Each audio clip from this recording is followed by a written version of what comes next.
Somehow, my daughters fell in love with Formula One. I don't know how or why, but I'm not arguing. They may not know wheel, but does anyone? Hi, and welcome to We Don't Know Real F1. I'm Anne. And I'm Grace, and we're two sisters who fell in love with Formula One, and now we force all of our friends to not only listen to us talk about Formula One, but to come on our podcast and talk about it with us. That's us. On our That's podcast where we us. have a finite amount of time because one person who shall not be named has a phone without a charger. You're lucky that I literally have a phone because my phone broke. And was it because I take my phone in the river? No, because iPhones are water resistant. Many challenges of spending 60% of your life in a river. We're just blessed to be graced by your presence, Grace. Well, I really want to encourage all of our listeners to consider listening to my other podcast that's recorded in the river about being in the river. And what's that called? It's called I'm in the River.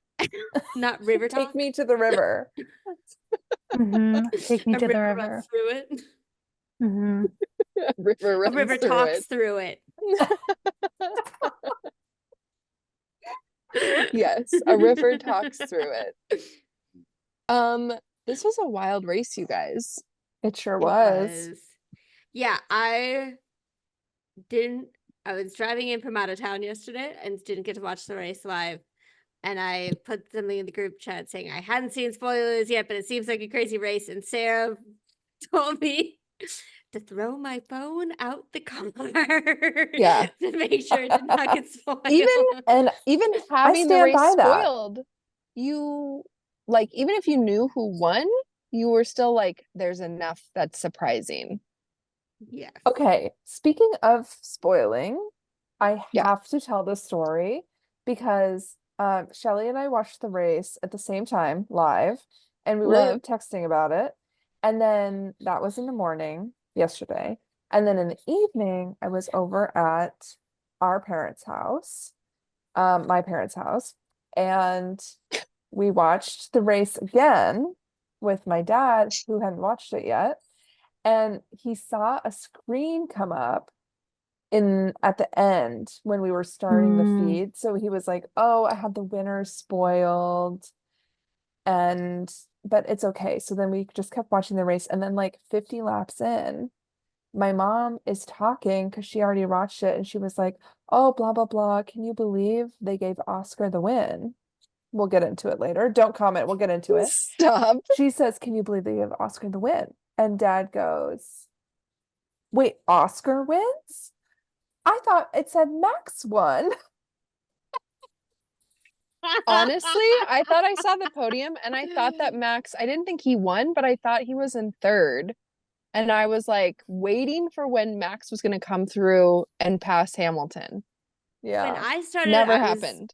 I was lucky enough that they were like doing the readout of the finishing positions, but the only person I heard was Hulk, and I thought they said 11th position, and he was running in 13th for so long for like the last 20 laps. I kept being like, are Max and Lewis gonna like crash into each other and take each other They out? did. And that's how he's gonna end up 11th. And then he ended up 13th, and I was just mistaken. No, I think that's what Dad saw too, and it was the update for the Constructors Championship. That it was that screen, and Max was at the top, and then it was 11th Hulkenberg. Because Dad kept asking the same question. He's like, "How is Hulkenberg ending up in 11th?" Dad and I had the exact He's in 19th right now. Oh my God. I know. Okay. And yeah, Mom and I were so annoyed that we spoiled it 2 times. Like we actually spoiled it a second time. Okay, not touch on the Oscar and Lando of it all initially. Just to like clarify some strategy for me, if you can, it felt like a lot of people pitted super early. Is this because Hungary is not a great track for passing, and so it's all about the undercut?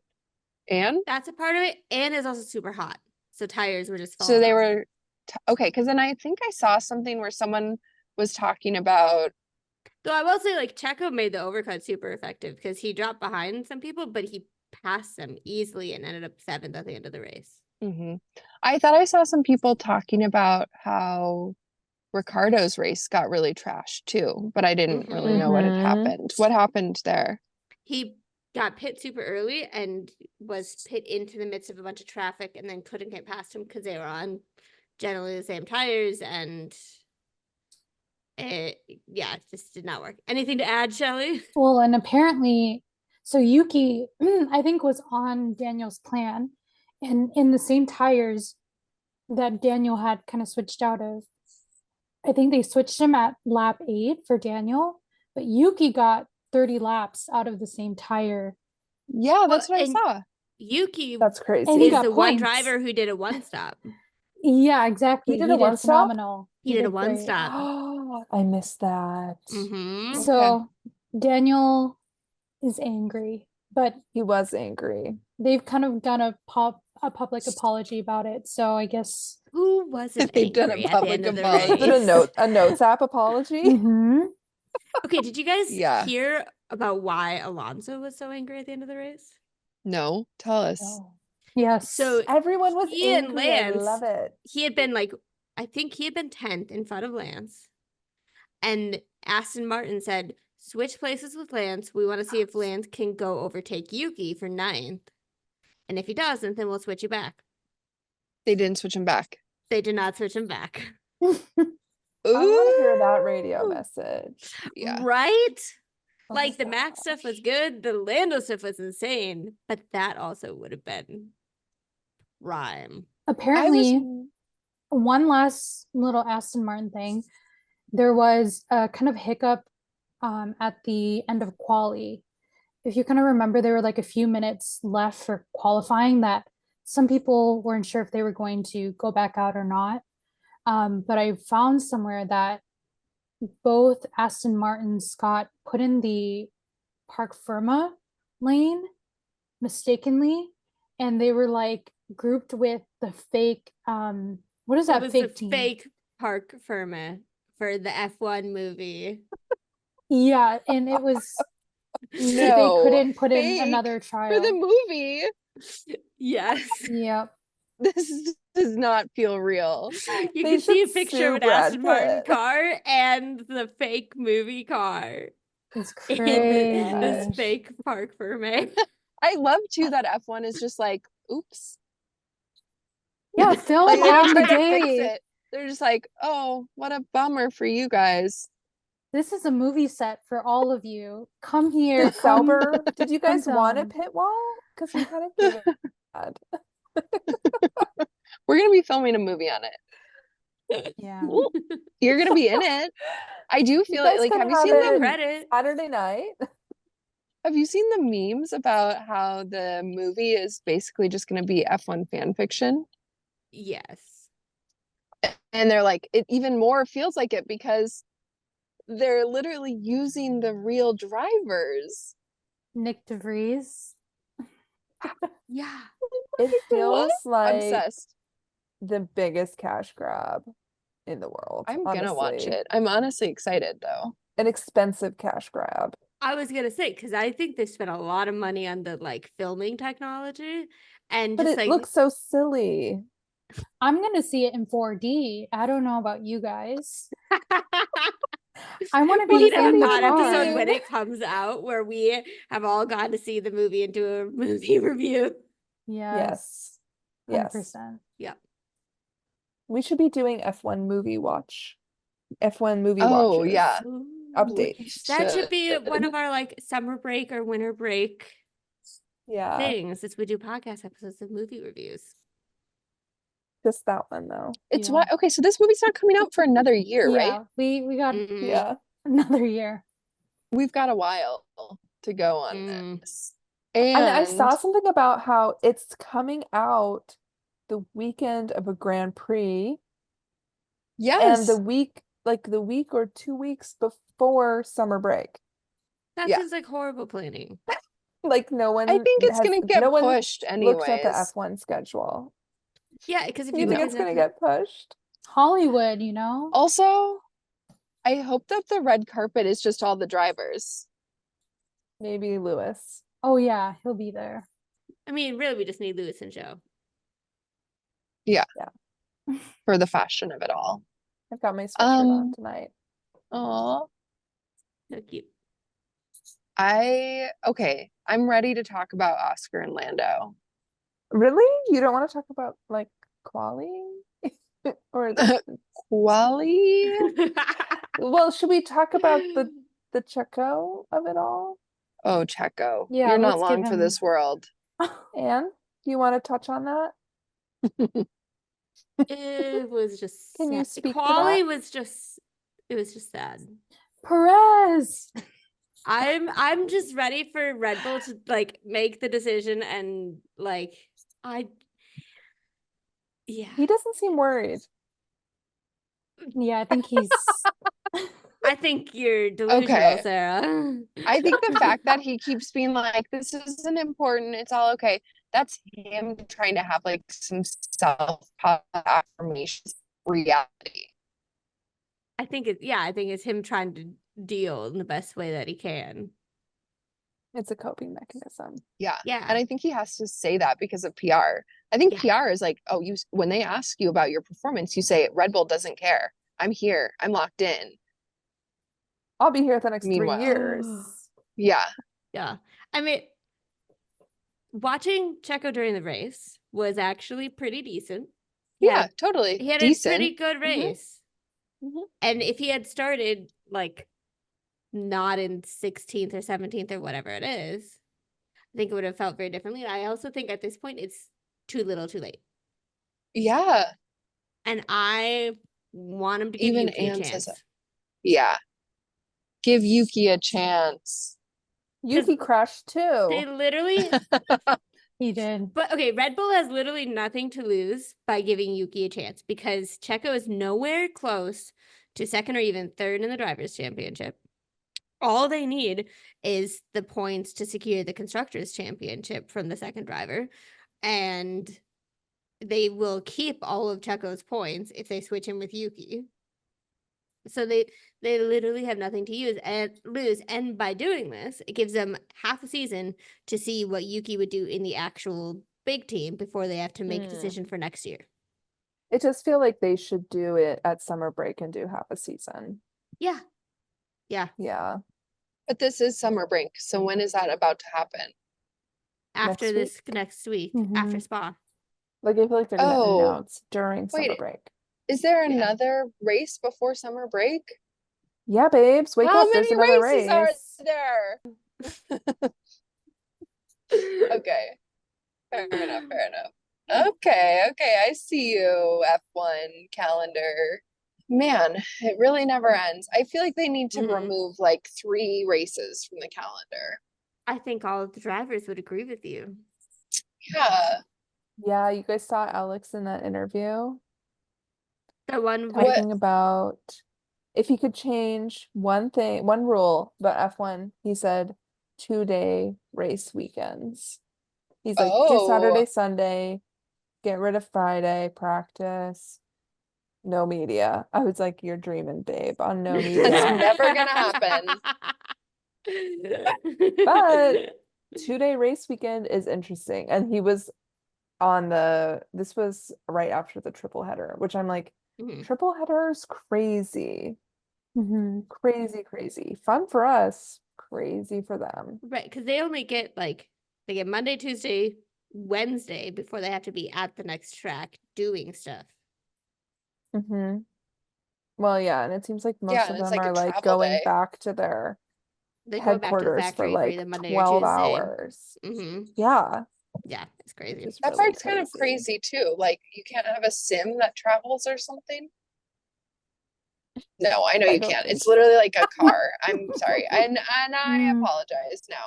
No, I do think it's a fair question though, I think it's a because very they're fair question. they're bringing so much other stuff with them to all these tracks. Yeah. Like Then it almost becomes like it's a video game. I was yeah, also it's highly a video impressed game.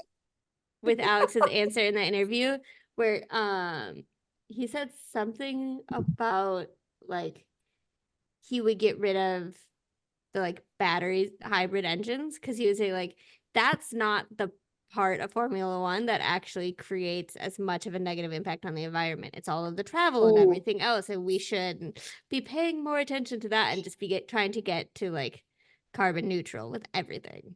Ugh, I love it. Me too.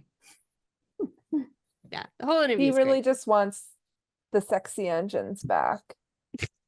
Yeah, they all like the sexy engines. Yeah. But I do think there's probably room to say, like, even though he is of course he's right. Like, it's not the cars driving around in a circle that's so bad for the environment. I mean, it's not great, but it's like there is something to be said for like, but when they're hybrids or electric, it does pose this like, wait, can this be even better? And can we be doing something that's better? I don't know. But then there's also a deeper discussion of like, actually cars are not a part of an effective transportation mode for the rest, like for the world. Mhm. Maybe cars as an athletic item, fine, but cars for driving to and from work, not good. I say in my sexy ride right now. And I say hovercraft racing. Yeah. Actually, I went sailing this weekend, and maybe we I should did get into too. sailboat racing. Okay, the sailboat racing seems insane. Have you Yeah. seen? Yeah. I've heard stuff about the G-force when you're doing sailing. So there's some, synchronicity there. Didn't Red Bull already has a Bull? sailing racing team. Yeah, and they sent the drivers to go check it out too. They did. And then That's right. George went and did something with the Rowing team? sailboats. Oh, Yeah, he In did. Spain, right? Rowing. That feels very The George. regatta? Yeah, the regatta. Yeah. I think that's what it's called. Funny but true. Yeah. Yeah. Yeah. Let's get Alex, into it. who's the future? Yeah, Let's get I'm into ready it. to talk about it. I'm not. Charli? Because Shell. Prepare your I've reserved my own comments and such from the chat, and I don't really know where everyone sits. There's a spectrum of where people sit on this weekend as it relates to McLaren, Lando, and Oscar. And I kind of like am in the middle, but also like maybe more Oscar leaning. So I'm nervous. I'm not trying to fight. It's hostile. let's get one thing out of the way. Careful. We're all anti-McLaren. Yes. Okay, yes. We can all agree on that. Wait, Right? what? I put all of the blame for this mess squarely on The McLaren. team. Not Lando, not On- Oscar in any way, shape, or form. On Zach Brown, who is not there. Yeah. Arrivederci, Zach. This is Zach's fault. The No, buck I stops with you. I thought it seemed like it does feel like people are getting a little extra worked up about this. And I'm like, yeah, it's always rough when there's team orders. But in my mind, I actually view it as McLaren being like, team unity and cohesiveness is important to us. And part of that is saying that both of our drivers are important and should have this win. I get that. As I was watching, I felt really bad for Lando because he proved that he had the like, but he had didn't the prove pace. he had the pace, but he didn't prove that he could pass Oscar. And I totally agree with Yes, you. I get that. But I think the issue when was just the way they McLaren- pitted them. Yeah, when McLaren chose to pit Lando when they did, McLaren completely changed the dynamic of the race in a way that was not fair to Oscar. And then they were asking Lando to give up a race win that they had basically handed to him. And so I felt awful for Lando that he was having to give this back. And I was honestly surprised that he did it. I thought he was just going to keep driving off into the distance and like show what Will Buxton would say is his like inner bastard. At the same time, Whoa. that's a quote that he uses in Drive to Survive. Come on. Okay. Okay. I At thought the this was a same clean time- podcast. Shelly, you want to beat that for us? At the same time, I cannot imagine the emotions of Oscar Yeah.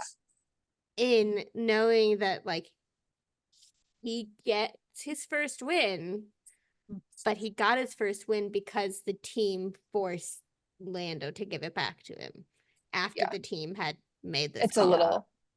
little hard to little- swallow. Yeah. And it's just like, I feel so bad that, like, his first ever Formula One win is always going to be tainted with this. It's not Yeah. the first. I feel like I think I saw something. Someone might have to fact check me. This is different. But I He won a think sprint race in Qatar. well, like let's say like I think Pierre's first win was like after his like friend had died, right? Or something like that. Yeah.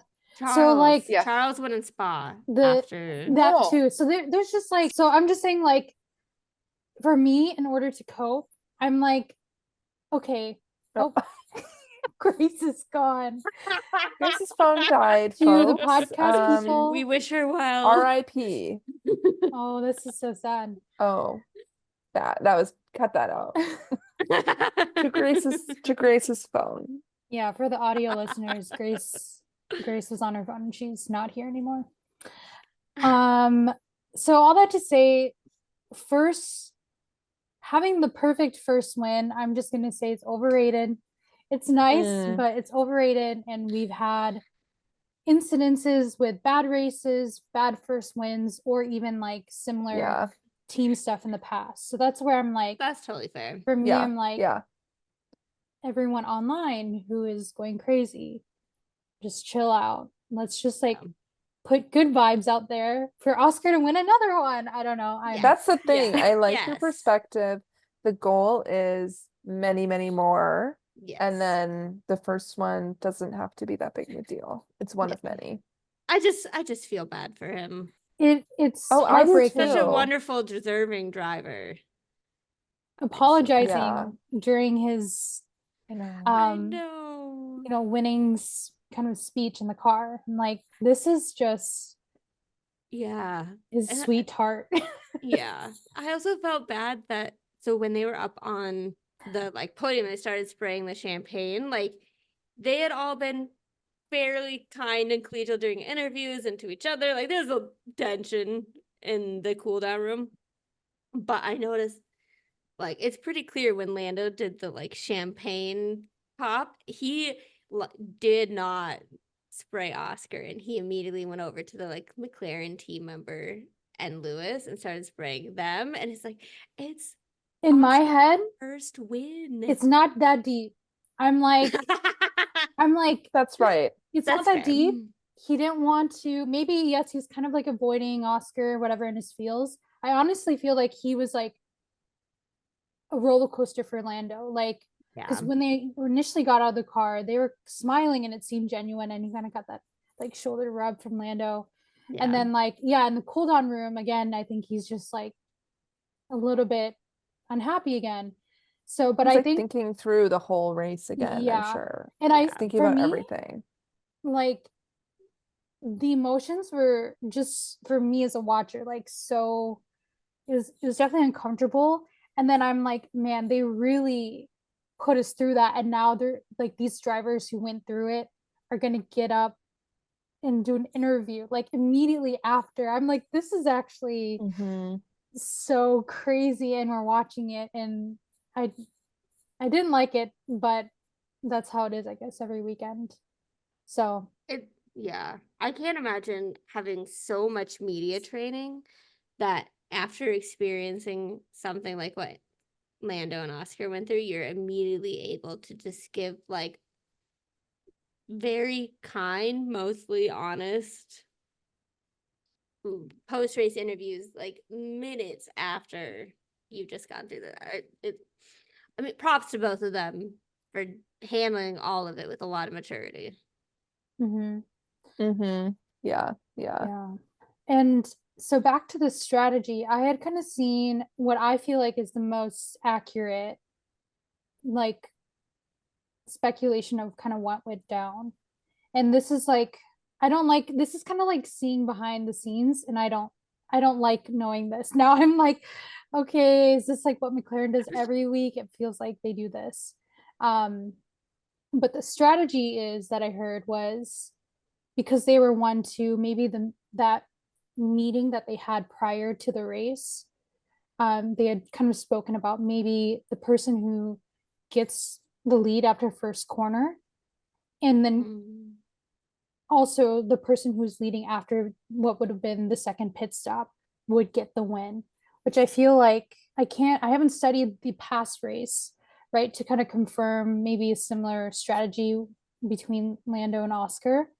But obviously they kind of did the undercut, and they were meant to, Lando was, kind of supposed to get that back, but then they also ran into the issue that he couldn't catch up.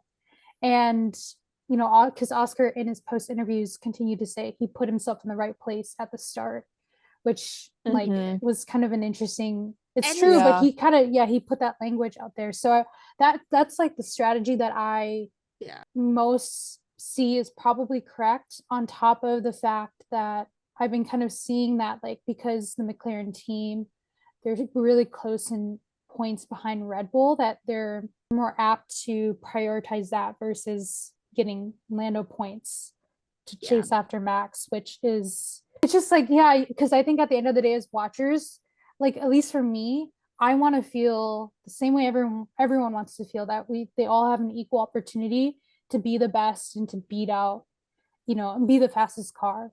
But I think that McLaren pitting Lando into what became an undercut, is not only an example of them like kind of really screwing with the strategy that they pit Lando first, but the reason why they did it, to me, is an example of them not being confident in their own strategy. Because what they were saying, and I think what happened, is that they were panicking that Lewis was going to undercut one or both of them, and Lewis was not actually that close, and so they just like panicked, made this decision, and then we're like, oh no, we have to deal with the fallout of this, which is that Oscar, who drove brilliantly his first two stints, is now going to, through no fault of his own, be placed behind Lando. And so now we're in a position where either Lando has just been gifted this win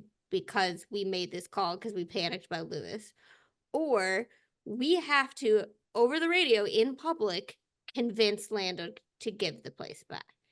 Like, once they made that call, unless they pitted Oscar on the next lap, they were in a horrible position. It was uncomfy.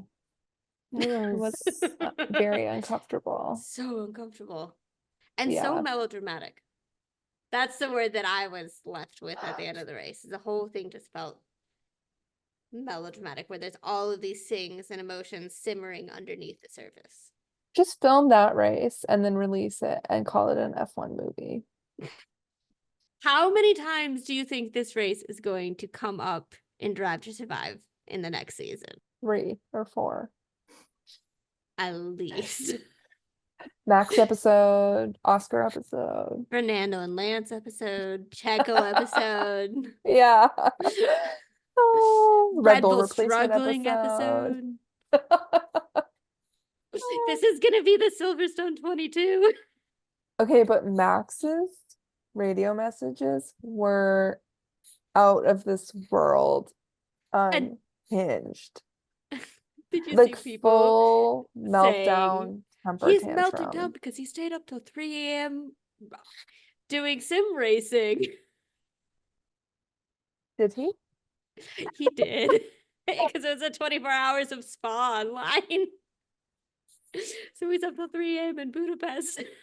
Oh my God. I think everyone needs to go back to Netflix season 1 and see how he was. It's, for me, I'm like, that's the same Max out there. Like, he's been It's so tanking for a interesting. bit. He's the same. He's been tamed I because he's feel just been like- winning. him on social media, he's really been like winning me over. Seeing him off the track, I'm like, oh, he really is such a sweetheart. He's such a sweetheart. He He's loves a his good cats. father.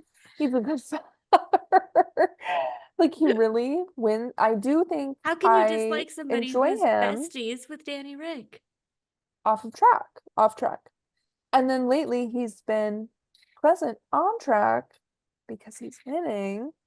But yeah, I do think I'm like, that was crazy. I mean, granted, like we all have bad days. So like I'm sure it was also just a bad day.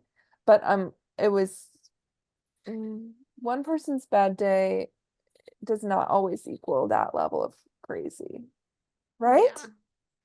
You could also have a bad day without taking it out on your race engineer and your team publicly. Right. And then when his race engineer was like blatantly like disagreeing with him, I was like, oh, you guys are annoyed with each other.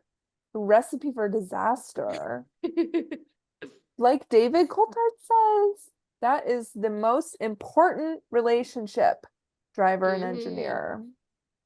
And that relationship was tested yesterday. Yes, And not indeed. just for them. Okay, while I'm thinking of it, when you mentioned David Coulthard, I love Ruth Buscombe. During the race commentary, they need to stop saying, for a strategy perspective, let's hear from Ruth Buscombe. Just like let her join in the commentary whenever. It doesn't need to be a strategy thing. And it doesn't But need to she's be not said in at the the same. room, is she? I don't know. I feel like They just like pull her in every once yeah, in a that's while. what I Okay. think. I don't think I- she's sitting He's there waiting outside. want her to waiting be for them sitting to there. invite her to speak. She's not allowed to speak unless they invite her. I mean, actually, I think that's true. I think she's like waiting until they're like, Ruth, what's up? Okay, then let me amend my previous statement. She should just be one of the like full-on commentators sitting in the room with them. Maybe eventually. Mhm. I mean, I feel like that's a big step. Like the pressure of that would be wild. And this is her first season doing the Yeah. F1 TV stuff. She's been doing great during the races. I would say like some of the live stuff, like post race, I'm like, okay, yeah, she's getting used to this. Like there still are like some like, oh, do I speak here? Do I do this? Which is a hard job in itself. Yeah. So yeah, I think they're definitely she'll probably be on next season, I'm sure. Oh yeah. Yeah. Or Yeah. after that. But The commentary was really good this weekend, though. It was like because the race was so crazy, the commentators were just like, okay, well, let's just let loose here. Mhm. David, would you give this place back? And he's like, no. I wish I hadn't. I feel like it's always a good sign of a race when there's stuff happening in the midfield and they never have time to talk about it or show it because there's like more dramatic stuff happening in the front of the field. I get it. Yeah. Like it was a good discussion, but for me, I'm like, I feel like they were also part of the tainting of Oscar's win. Oh. That's all I'm going to say. Like, oh, here's Oscar coming. Like, I don't know if he, like, I just really, I did not like that. So I think that's where I'm just like, there was a part of me fair. that when they shared their stories and continued to like basically do therapy. Yeah. Maybe yeah. that's DC kept talking about how it was like seemingly one of the big regrets of his life that Yeah, he let I'm Mika like- Häkkinen back in a race. like, thank you so much for your insight. These men, who are speaking about it, who have expertise and knowledge, but like they kind of went into that territory, and I'm like, I don't need this from you right now. Like, David, let us recommend BetterHelp. No, let's not give them our. Let us recommend your local mental health practitioner for this Amen. use. But you can keep telling the crazy stories. I like the crazy stories, especially during a boring race. I feel like this race, Yes. they were trying to tell the crazy stories, and then they'd be like, "Oh, slow stop! Oh, he's coming into the pits! Oh, Hamilton and Max crashed." And then they'd be like, okay, so back to 1996. Yeah. I appreciate them sharing their emotions to us, but maybe not the right time or place, like in front of this audience. Write a memoir. Write a memoir. Start a podcast. These are options that are available to you. That's my only little gripe, I guess, on the commentary this weekend. I think that's fair. I think that's Mhm. very fair. Definitely. Yeah. What about Max and Hamilton? Did you see the post race? This is where I'm like, okay, he is like more mature now. If you had seen Lewis had walked, I think, into the background of like a Sky Sports interview for Max, and Lewis kind of stopped and he, kind of gave him like a handshake and said, we'll talk later. And I'm like, that is sportsmanship. Thank you for being mature, both of you. And but I honestly think this weekend the fight was with the engineers and their teams, not really entirely amongst like each other. Yeah. I do think that, so I feel like I had been noticing through the first half of this year, Max and Lewis seeming to get along better compared, 2021 is its own thing, and I had kind of felt like since that point they had never really been like super friendly with each other, but they had seemed friendlier this year. But you could definitely tell like the way that Max was racing Charles compared to the way that he was racing Lewis was different. So I think subconsciously that baggage is still there, even if neither one of them on the necessarily track. recognize it. Yeah, on the track for sure. I've been seeing videos. That's another great segue into our sponsor for today, your local mental health professional, your local sports psychologist. Not you, Lewis. I know you already have many because you're very well adjusted and has money. Sorry, Shelly. I was saying I've seen some stuff about the Verstappen of it all, of like Max knows that if he races Charles, they're both going into the wall. Like that Charles is apparently like unhinged, and I think it's true. He's got bad energy. I think that is people wanting to like I think that there's more to the relationship between those two than there actually is, and this is the thing from like their childhood when they would crash into each other all the time. I don't know. I feel like it's true because I definitely like, as much as I'm like, oh, Charles, he's just like, the poster child of F1. Like, he's got some sass in different ways and some pettiness, and like, and I appreciate Charles, but he's very competitive. And so, yeah, I don't know. I saw some videos that said that. I'm like, I haven't heard this. Maybe I don't know Charles enough.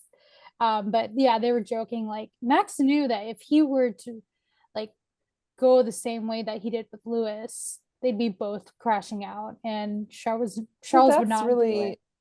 Interesting. It's almost like the opposite of what Anne said, because it's almost like Max respects Lewis so much as a driver, or Max thinks maybe Lewis is more conservative. Yeah, maybe he feels like he can really be aggressive, whereas with Charles he feels like he can't be as aggressive because Charles will dish it back. Go crazy. Well, because there's even like this interview I think with Seb where he said, when I think they were, he said Charles is me at Red Bull, and like it was just like a very like some of these things coming up on my algorithm, and I'm like, I don't think I really know like Charles maybe as well as I thought, or have been really following. So I just thought it was kind of off the track. He comes off as such a like polite person. He's buttoned up. But then I'm reminded of our favorite meme. It's just an incident, and I'm like, this is the lore. Like Charles is like, what are you talking about? Nothing really. Gentlemen in the paddock. Max was right. Maniac took me on the off track. Like I was in me. He's literally going to drive me off the road. And Charles is like, I don't know what you're talking about. All love, but yeah, I'm like, okay, this is very interesting. An interesting little Mhm. more to Max and Charles. But Lewis got his 200th podium, which is like huge. Amazing, Mhm. insane. Like, Just extending his record. well, and Yeah. also the fact that in clearly more than half of the races he's driven in, he's gotten a podium is crazy. That is crazy. Yeah, when you break down the stats, you're just like, he is the GOAT. You just like He And is. it's like he is the GOAT. close to a third of the races he's been in, he's won. he's I'm happy for him in this last season for him Crazy, and crazy. Mercedes. Oh. Yeah, I'm not like him and retiring. Mercedes. Um, Can't forget to tack that on there. But I mean, so I think I watched Lewis. Well, I kind of joined in on Formula One during like 2021, so I kind of missed some of the earlier days of Lewis. But Nico Rosenberg, I think is his name, was, I don't know that lore entirely, and I've been kind of finding into it. And this weekend, I like knew a bit of it coming in. I'm like, oh, like he's interviewing Lewis. This is interesting. And then there was this shot, right, when the cameraman put kind of Oscar and Lando, and then Lewis and Nico in the middle. And I was just like, this is actually insane. And I do not want the breakup of Lando and Oscar. They need Yeah. to preserve what they It's not- have. Yeah. It's not a prophecy. It's not a premonition. They will not It's be just the a next camera shot. Mercedes. Yes. In that way, you're just like, these cameramen, they kind of just know what they're doing.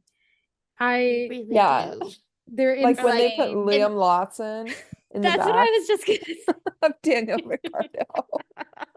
They're Rude. crazy. I'm Or surprised they haven't started showing Danny or Yuki every time Checo is struggling. they have. I think they were. They have. They were. They do. There was some Red Bull event where they were all there together, and Danny Goodwood was like Festival of in the Speed. Red Bull kit. hmm That was, yeah.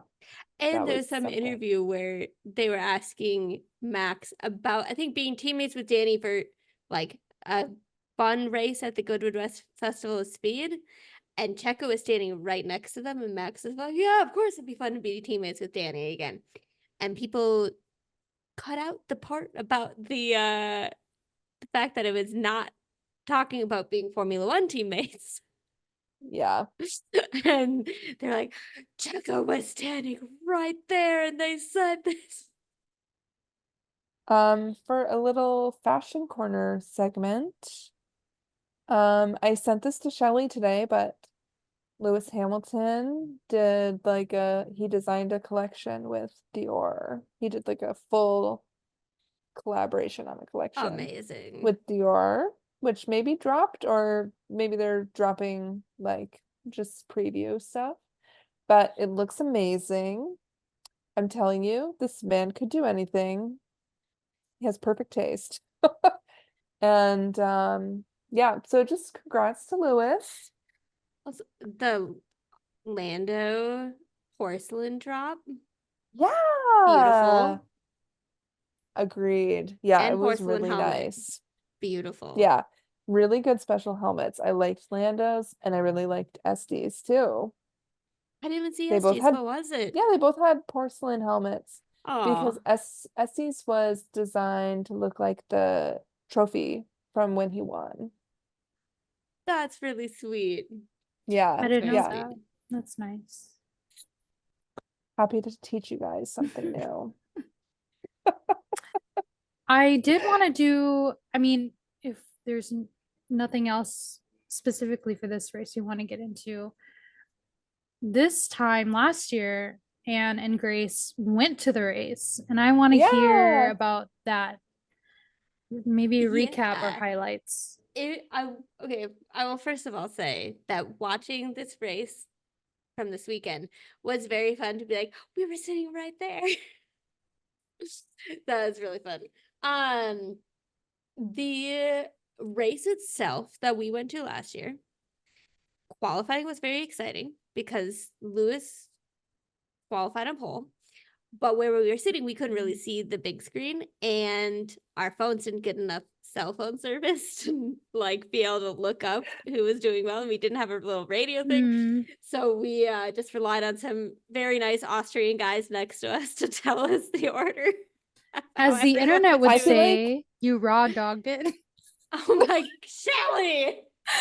Just Gen Z vocab. Maybe I'll bleep it. Back to it, Anne. And back to you, Anne. But then, okay, the actual race itself, there was a dramatic start, which we couldn't really see very much at all, but that ended with Max being in front. And the rest of the race was like mostly just people going in order, and every once in a while we saw Checo going around as he worked his way up from like 9th to 3rd, something like that. Food? How was the food? The food, the people, the atmosphere, like just being at the track itself was so much fun. I really enjoyed the Hungarian food. It felt very much like the Hungarian version of like Minnesota State Fair food. And they had like On a stick? Was it on a stick? not on a stick, but like the best food I ate was like this big kielbasa, I know, like bun with like peppers and onions on top, and it was delicious and very, very Hungarian feeling to me. All of the people we met were so nice, and so many people who were not like from close by the area, but they were like, well, Budapest has cheap tickets and we're gonna go on a vacation, and so they came over to Budapest to go to the race, and it was just like really fun. And walking around the race was like, it's just in a beautiful setting just in the countryside outside of Budapest, and the track itself is set down it's lower down compared to the surrounding land. It's kind of surrounded by hills, and so you could just wander around up on the hills and see the track from everywhere, which is so cool. I really loved it. So yeah, no, it was fun watching the race, and it like made me remember how much fun it was being there in person. Yeah, I I'm definitely. excited for Montreal next year to feel the same feeling. Tickets go on And I'm sale gl- tomorrow Oh, for For 2025 Budapest or for like all Montreal. races. Montreal. for Montreal. Montreal. I'm glad that you guys went to a race last year, because I feel like you learned a lot We did. about how to do it, how to go, where to sit. Well, and also it was the experience of the two races were fairly different, just in terms of like what the track felt like, and in terms of like getting to and from the track was completely different, because as wonderful as all that stuff was about Budapest, getting back and forth was insanity because it's outside of the city, and they're basically putting like 100,000 people on local trains out to the track. Well, it's And funny then because I feel shoving like them into buses to actually get to the track. everything I saw on Reddit about Montreal was like, this is the worst track to get to. It's an absolute nightmare because it's on an island. I didn't know And that. we was had so like easy 0 for issues. us. I think we also Guys, lucked out. to all our faithful listeners, take that ferry, okay? Tell them we sent you. I Take think that we ferry. lucked out because our hostel was near the ferry, and so that just was the clearest option. Yeah, very true. We will Very say true. there's drama still on the ferry. But we encountered it. Maybe not as much as the subway in Montreal, and all on top of that. I bet the metro lines would have been crazy. I think it's crazy. Keep going back in time, but I think it was crazy that for people who are taking the subway maybe system in itself were telling people the race is canceled, it's not happening. And I think forgot about that is crazy. Like, yeah, I agree. Which, that I mean, to be would fair make to me the cry. the people who were saying that, they did close down the entrance to the track for a while, but them saying that things were canceled was not right. Yeah. That's another hot tip. If you go to a race and they tell you something's canceled, you just keep Don't believe it at moving first. forward. It's not. Because once the hail stops, they'll let you in for sure. Yeah, it was interesting because they kind of thought maybe this weekend was going to be really wet. And Yeah. having Well, it was now hot. right before. having now experience with wet races, it's chaotic, people. It's Mhm. super chaotic. That video Yeah. of, I think it was The teams. the Sauber. No, not Yeah, Sauber. of course. It's yeah, every time. No, yeah, sorry, Kick. Sauber. Shake, The Sauber kick, greenies. engineers The brats. dancing in the rain in the 10 inches of water was iconic. Incredible. With the polka And music. I do want to say this is another formal petition to have Valtteri and Joe learn the apple dance. I will continue to petition Sauber, until it happens. We're waiting. We are waiting for your response. You have 12 days. I would like to know any like favorite pieces of social media that you guys got in this week, like prior to the race. I honestly, To the I've been apple so dance. busy with traveling that until I got back last night and I watched the race, and then I went on Twitter and other social media for an hour or two and like got to see everything. I got the screen time notification yesterday, and it said like, you've been on your phone an average of 12 minutes a day this past week. Oh my So I have not gosh. seen much content that's been Unplugged. coming Okay, out. unplugged. Unplugged It's been Annie. nice. Okay. The only one Love that I would it. say is important is that Oscar got gifted money for good luck from a I Yes. saw that fan. after the race. I It is saw, so sweet. I think it was like before quali or something. I saw the video then, and I'm like, this is actually hilarious. And low key for me, I was feeling like he was going to win this one, or like, if anything, like very soon. And so seeing the video, I'm like, oh, this is kind of funny. And now, like, he got it. And I'm like, a win is a win. Get this man at every race.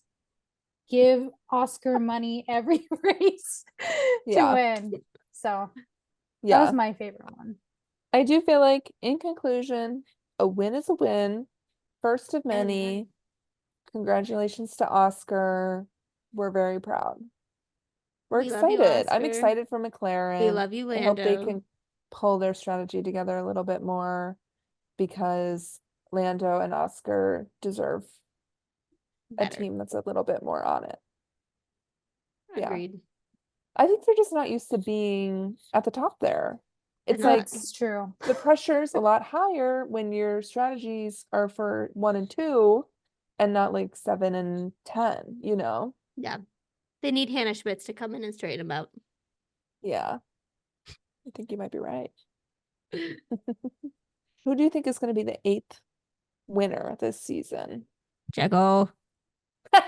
So I only will say Checo because there is He's the only top team person. Well, there was that Twitter photo or tweet of like these some of the drivers in a circle, and the caption was something like them plotting to all beat Max this season. And now Oscar was, checked off, and Checo's the last person in that Yep. photo. Yeah. So It's Okay, let's call prophecy. It's prophecy. like George, Lewis, Charles, Carlos, Lando, Oscar, Checo are the people in Sure, that why photo. not? Why not? They did some sort of voodoo doll situation. Yep. Checo's up next. And well, if he doesn't get Speaking switched it out, into existence. if he doesn't get switched out, maybe he'll win it in Mexico. Oh, Oh, yeah. That would be special. Okay, It- yeah, let's yeah. manifest Yep. it. though honestly, I feel like it would be harder for him to stay with the team and be struggle busing until Mexico and know that he's still gonna struggle bus in Mexico in front of his home crowd than to just have him be dropped. Just cut him off. Cut him off. That's what Anna's Yeah, saying. I don't Stop know, the Annie. bleeding. Clean break. Clean break. Okay. Anyways, See you thank next you for week. joining us, everybody. Bye. Bye.